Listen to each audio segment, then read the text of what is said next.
Let me die in jail. Let me die in jail. Let me die in jail. Let me die in jail. It's okay. And TikTokers, when I'm arrested again, please don't come. Don't come. Please. I know you love me so much, but don't come. You want me to say sorry to you over something that really happened, and someone is confessing that it really happened. Right now, you don't know where Joey is. Her life is in danger. She's no longer eating. She's living in fear. Incident. Joey wavayo n'agamba ati bamusibira mu nnyumba ne babaako bye baamukola. Ssaawa zino ali mu kutya, takyalya, asiiba akaaba, asula akaaba. I really don't know what happened to her. Till now, she's not even here. She's always here, seated with me.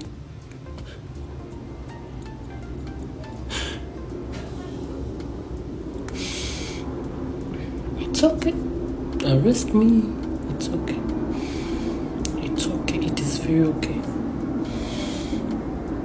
If that's how you want the world to be, then it shall. But I won't take myself to you, Nkugambe, I am sorry, over something that is very evident, that is very, some... Tembe yuwafe. Nabadde wano, nembagamba nti, bigambo bya kasajja ke nali saagala kwogerako, kye muyita Dokita Cephco, oba dokito, oba si dokita, nze saagala kumanya. Eky'omukisa omulungi nti nze njagala nnyo okuwalampa oyo ampalampye. Bw'oba tonnaba kumpalampa siwalampa. Nemanyi ndi musajja bya ntalo ate nga sirina kisa. Nemanyi nnyina empisa embi nabwe kityo kye mba nkoze bwe mba nkikoze. Gwe ne bw'onodde eyo n'ogamba nti akasajja kalina empisa embi mba nkikusuubiramu. Abooluganda, bisimillah. Nangiridde olutalo nti Dokita Cephco ngenda kumukwata. Namuwadde olw'eggulo, okuva eggulo paka ssaawa 6 ajja ntukeko wana neetondere, essaawa zaweddeko 6 nga simulaba. Mpanise vidiyo eno nga bagamba abalabye ku Cephco mumugambe munoonya, era abalabye ku Dokita Cephco mumugambe nti tajje wange okwetonda.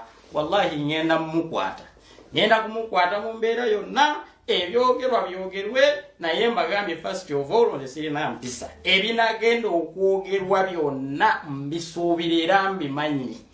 Naye waddemu nabyogera ne mukola mutya, alhamdulillah mbisuubirira mbyaniriza. Ate mugenda nakunda bakulu okuleka buno lwe mundabye. Ebigenda okukolwa seetaaga kulaba wano maama wa Cephco mbwa noonya ajja kwetondera ku mutabani we. Tojje nnyabo. Era kw'onojja ngenda kukwata nkugalire. Seetaaga kulaba wano kitaawe wa Cephco. Chance yabaddewo, wabadde olina okusitula mutabani wo n'omundeetera wano nanneetondera. Naye nga bwe mutazze, bambi temujja era temujjiranga ddala. Seetaaga kulaba mikwano gya Cephco nga muzze nti muzze okuneetondererako Cephco. Abooluganda ndi wanjawulo mbalala. Muve ku biri full figure bye yamukwata, bw'amala okumukwata ne mugamba ate kaakati ffe, era kaakati tuli bino na biri, mubirira bitya, nze bwe ŋŋenda okumukwata engalo zange bwe baba, ne mugenda muwulira nti Sheikh Umar wakutte Cephco bwe baba, byo byonna bye muteekateeka okukola temubikola. Temujja okuneetondera, ne bwe munayogera ebifaanana bitya, mwe muddeyo kusimuza mwe mwogere by'omukyasobola kyawulira nkirindiridde, mujja kubikola naye nga nze nkakutte. Cephco ngenda kukwata. Nga bwe waŋŋambye nti nakwata mukazi wo ne mutwala simanyi ne musindikira obwereere bwange nga mukwananize mukwana ebbanga ddene, era Cephco nsinga okusomeddwa, oli musajja musiraamu n'Oluwarabu walusoma, nze byensomera abantu edduwa tobimanyi. Alhamdulillah Cephco kakati yewe kwawula omusajja n'omulenzi yessaawa eno. Cephco bw'oba ng'onsinga omulimu guno gwenkola nze ngenda guvaamu ssebo okuva olwaleero otuumibwe Sheikh Ismail Cephco. Naye bwe kitaaba ekyo nze sigenda kuddamu kweyita Sheikh Umar ono nnema okukwata Cephco. Cephco bwe mmala neokwata ebifaananyi bino byewaŋŋambye mbu nasindikira mukazi we ebifaananyi byange nga ndi bwereere nga nkwana mukazi wo okuleka olwokutaano luli olwokutaano lwe baakukwata nze olunaku ssaawa lwali lwakutaano essaawa 6 bwe natandika okuwatisaapinga ne kakaziko message zonna ŋŋenda zibateerayo empatisaapinga ne kakaziko nga full figure yantumye nga njagala kukwata gwe era bwe bandagaawo mukaakano ne zino message ne bazindaga zonna mu full figure.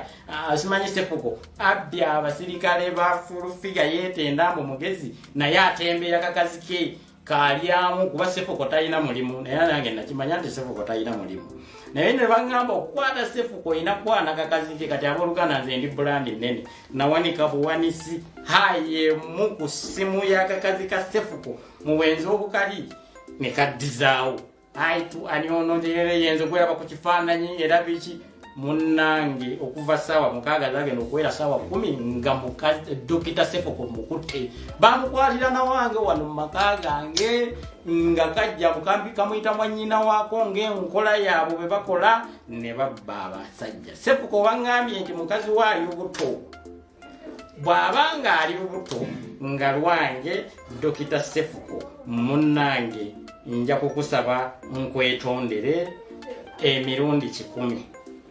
Cephco bwe mbanga mukazi waali lubuto lwange ngenda kwetondera emirundi 10. Kyakubiri ngenda kuwa obukadde 10. Kyakusatu Cephco nsaba onsibe emyaka 10 nga mukazi waali lubuto lwange. Naye Dr. Cephco bw'obeera nga mukazi wo tali lubuto lwange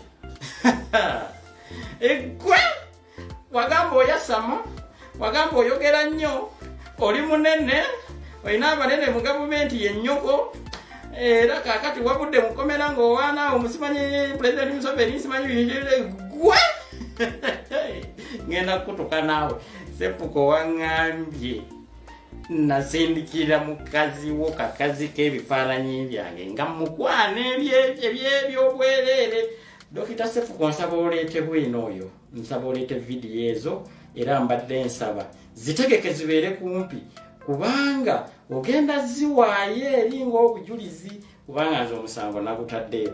Dr. Cephco bw'oleeta sigundi ezo nga oleese vidiyo zange nga yenze Sheikh Umar nga ndi bwereere nga zisindikidde mukazi wo munnange ngenda kwetondera emirundi 10 emirala. Dr. Cephco bw'onoleeta vidiyo zange nga ndi bwereere nzisindikidde mukazi wo ngenda kukuwa obukadde 10. Dr. Cephco bw'oleeta vidiyo zange nga nzisindikidde mukazi wo nga mukwana munnange ngenda nsaba nsibwe n'emyaka emirala 10. Cephco luno si luto gwe walutakudde ate mubeera eyo ne mwepankapanka nti nze nsobola nze mmalako gundi nga yamulema nze muyinza kati gwe funa kuba saba buli woosuubira obuyambi kuba nze yakukutteko munnange nakulembeza ekigambo ekikugamba nti sirina mpisa kyemba nsazeewo okukola ngenda kukikola kyemba nsazeewo okulwana nkirwana. Wallahi billahi tallahi ne biba naawaawaala bifaanana bitya nga mulabye vidiyo eno mbakakasa mbasaba mugambe taata wa Cephco maama wa Cephco kojja wa Cephco baganda ba Cephco mikwano gya Cephco siraba n'omu maaso gange nkozi munaanoonya kanso wange ngenda kukwata nga nkukwatira mu mateeka kubanga nze sirina gavumenti yange sirina ggwanga lyange ngenda kuvunaana nga nkuvunaanira mu mateeka. Naawe Cephco kye waalikoze n'oyita mu mateeka bw'eba olabanga nina kye nakusobya naye bino bye wayasamye ogenda kunjabya onjabya gwe wampika nnemeddwa okwabibwa abantu abategeera ate olwene mmese gw'ekiyenje ojja ogambe mbu ogenda kuyabya nze munze nalutankudde komperevo levo Cephco oyina boozi w'abalala sinze munnange Katonda yampa akabiri katono nga bwe wandaba ku lwokutaano olwo lwe baakukwata kuba wali tontuukirirangako kundaba live olwo lwe baakukwata oba lwe nakwata lwe wajja maka gange munnange lwe wandabako live naye mukasayiza ako ge wandabamu nzitowa ndowooza oba kyekyakupikise n'olowooza n'ogamba nti kogenda eri owalampa omwera mannyo